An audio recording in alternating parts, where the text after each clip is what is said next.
The Israelis went and bombed the Iranian state broadcaster or public TV, and I'll show you the footage and then comment on it.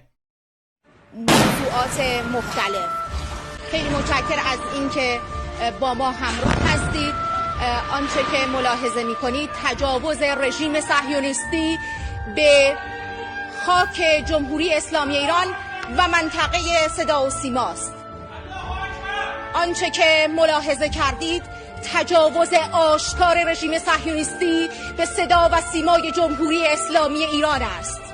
معاونت سیاسی صدا و سیمای جمهوری اسلامی ایران هدف حمله متجاوز قرار گرفت. الله اکبر، الله اکبر، الله اکبر. مردم شریف ایران آگاه باشید. آنچه که دیدید، صدایی که شنیدید، صدای متجاوز به خاک وطن، صدای متجاوز به صدای حق و حقیقت است. آنچه که ملاحظه کردید، صدایی که شنیدید، فضای غبارآلود استودیو.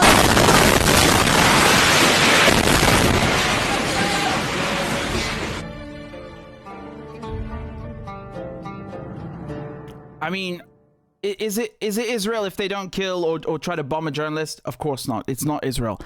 They have to do it, right? They have to go and just attack journalists. That's what they do. That's what they excel at. Well done. You know, just a scandal. This is a photograph that Professor Merendi posted. Look at what he had to say. He said, I was at Press TV preparing for an interview with Piers Morgan, a notorious and dishonest genocide enabler, which I'll comment on in a bit, by the way, when Zionists bombed Iranian state media, killing journalists. Okay, so this is not just like, oh, they bombed the lady on air and oh, thank God she's okay. They killed people in the studio. I mean, yeah, thank God she's okay, but they actually killed people at the state broadcaster in this bombing. So, they murder journalists. You can add that to the long list of journalists that they've already killed in Lebanon and in Palestine. Again, I should remind you, in the last year and a half, Israel have killed more journalists than all the previous wars in the last century combined. Can you imagine? In Vietnam, you got people from CBS crawling through the jungle. Even the Viet Cong, didn't kill or even American journalists basically just didn't get killed in that kind of environment as in similar numbers, even in World War II, even during anywhere in the Cold War. Can you imagine how vindictive and calculated and precise you have to be to do that, and to kill their families too, which a lot of people forget. Their families. I'll finish the rest of the statement. So Merendi goes on to say, smoke was visible as they evacuated the Press TV building, but I refused to leave because of the interview. I stayed alone to defend the Iranian people, but Morgan ranted nonsense against Iran, effectively justifying murderous aggression. The supporter of child killers and journalist murderers wouldn't even let me speak. So I know exactly where this is. I've been here. I know the studios, and it is really, really just scary what they've done. And it's true that a few minutes later they went back on the air, which goes to show you how much integrity, how much bravery they have in their hearts, and how persistent they are at their job. It is really respectful, right? To see journalists under fire or under pressure or under repression, in war or otherwise, just going on with their jobs. And I'm not trying to blow smoke up my own ass. I was not trying to do that, but I'm talking about them. Okay, so look at this. تنها دقایقی پس از حمله رژیم صهیونیستی به ساختمون شبکه خبر، مجدداً شبکه خبر به فعالیت خودش داره ادامه میده. رژیم صهیونیستی از صدای رسای ملت ایران میترسه. به خاطر همین بود که ساختمون صدا و سیما غیر نظامی ها و رسانه ها رو میخواد هدف قرار بده. تنها دقایقی پس از حمله رژیم صهیونیستی به ساختمون شبکه خبر. Yeah, so of course, what do the Israelis do? It's not enough that they go and bomb this, Iranian state TV. Or I don't like when they say state TV, because in England you wouldn't call the BBC state TV, even though they are, but you call it a public broadcaster. You see the difference in language?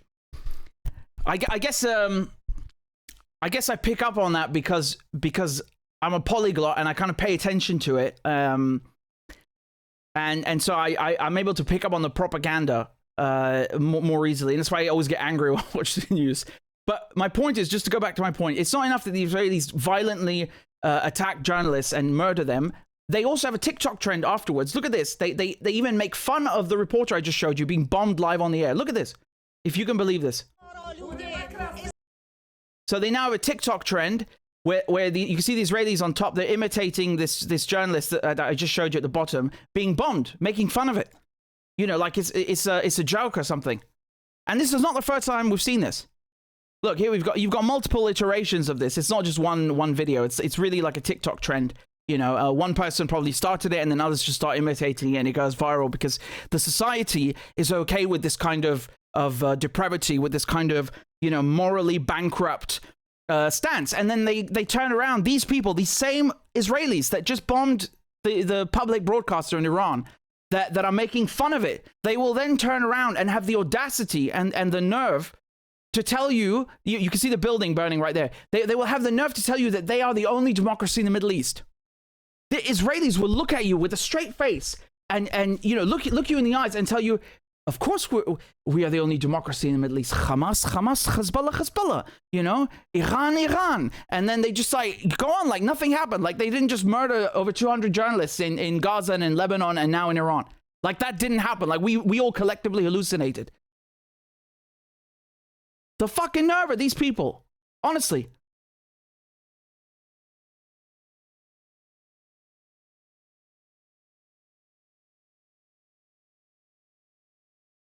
I mean, I can bet you those comments are not from Israelis. Yeah, and then this is exactly, I hadn't seen this, but this is exactly the point I was about to make. Exactly the point I was about to make. This isn't the first time.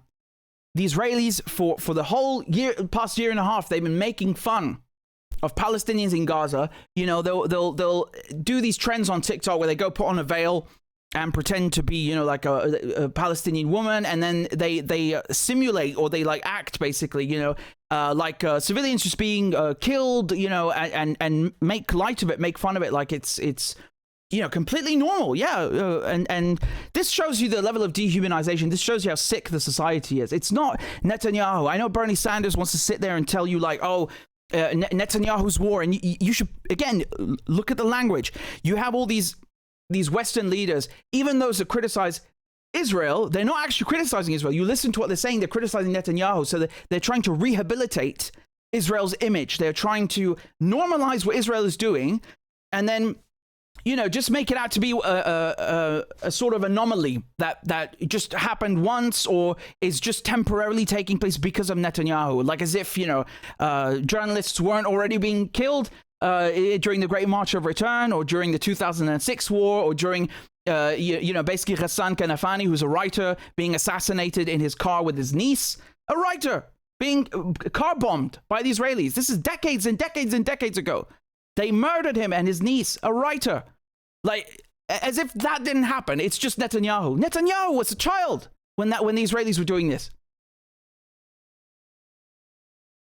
So look at these Israelis. Look how, you know, rampant and widespread these videos are, where they dress up, they make fun of Arabs. And by the way, you know, I'd like to add a point here.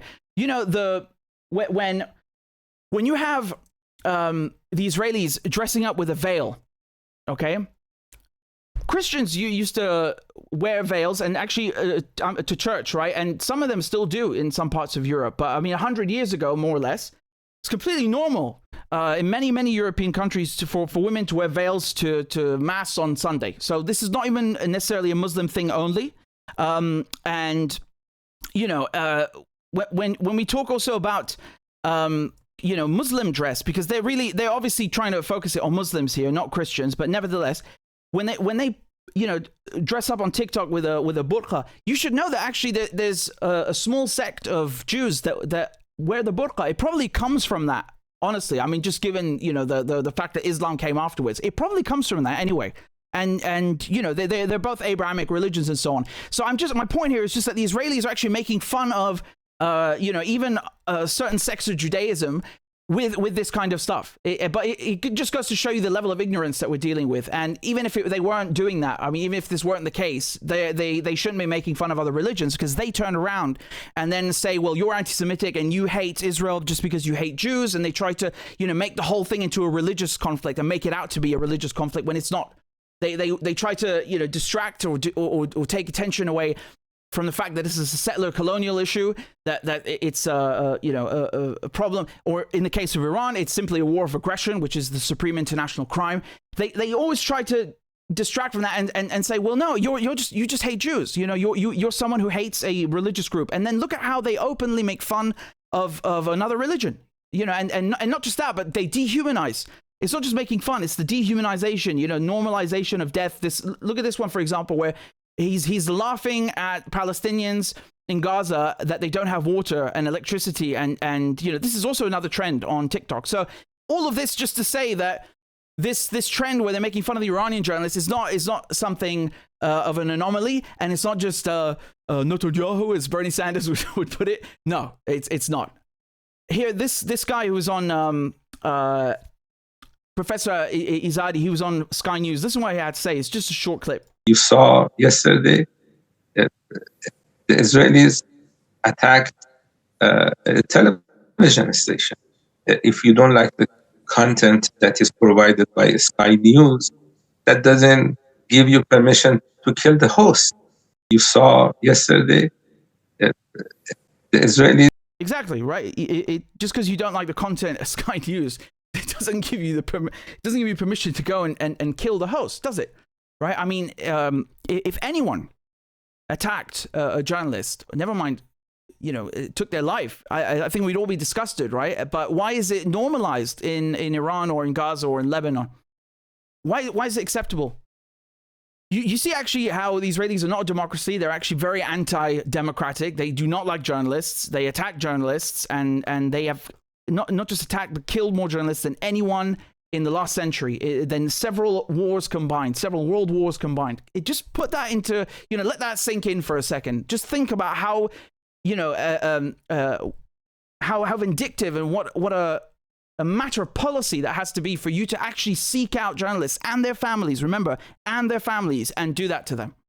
So here's the journalist that was struck live on the air. You can see her, she's like a total champ, just going about her job like nothing happened. دقایقی پیش در ساختمان خبر صدا Forgive me, I don't understand Farsi and I don't have subtitles. I can only speak so many languages. But the point is just to see that they were back on the air just a few minutes afterwards. و سیمای جمهوری اسلامی ایران دیدیم نمونه بارز و آشکار مخالفت با آزادی بیان هستش. Yeah, and you can see here they took the lives of this is just a few hours before being killed by the Israelis. Nima Rajabpour, the guy giving the salute, so he was killed in that bombing, okay, by Israel. So you can see them. They refused to leave. They kept doing their jobs. They stayed, they held their positions and kept doing what they're doing. And I think we should pay tribute to all journalists. And even when the Ukraine war started, I think one of the first journalists to be killed wasn't a Fox News correspondent. It was an American in any case. That's heartbreaking, man. That's heartbreaking. Doesn't matter what side or whatever. This is like, targeting doctors or chaplains or, civilians. You just don't do it. You just don't do it. It's wrong. Unfortunately, the Israelis, they can't comprehend that. They do not, they think that by murdering journalists, they can shut people up, but actually they have done the opposite. They have done the opposite. And it's not just killing journalists, as you know. With my case, they are trying to put me in jail for decades. So, they have various ways of doing this. It's really the same kind of regime and mentality, isn't it? In any case, I'll leave it at that. Just again, you can chalk this up as another one of Israel's, democratic endeavors and displays of peaceful behavior. Right? They want to convince you Iran has to be dealt with and Iran has to be taken out, and Iran, the mullahs and then this and that, and there's no freedom in Iran. Hey, man, Iran are not the ones that go and murder journalists and airstrike them and their families. They're not. Okay, they're not